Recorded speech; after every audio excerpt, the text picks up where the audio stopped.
Okay. Ah, hanggang doon lang po yun, no? Ito yung ating pagpapatuloy. Si Mao Zedong po ang nagbago sa pamahalaan ng China. Kaya naging komunista. Kaya Maoist. Katulad ni Rodrigo Duterte, Maoist po ang turo sa kanila bilang kadre yan ng komunista. Jose Maria Sison, yan po, mga profesor, magkakaklase yan.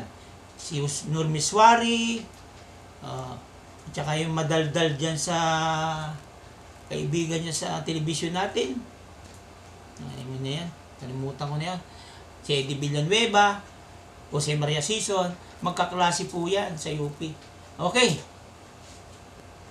Mga Maoist. Yan po ang tinuturo, ang theory. Alam nyo ba na ang unang presidente ay si Sun Yat-sen? Sun Yat-sen. Ayan. Nakita ko na sa inyo, ha? Yan po si Sun Yat-sen at si Emilio Aguinaldo. Kanya na?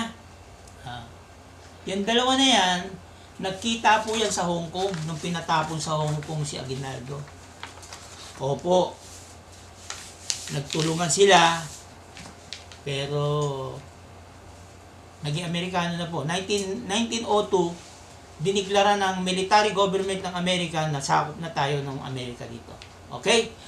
Pero 1900, nagkita na sila sa Hong Kong at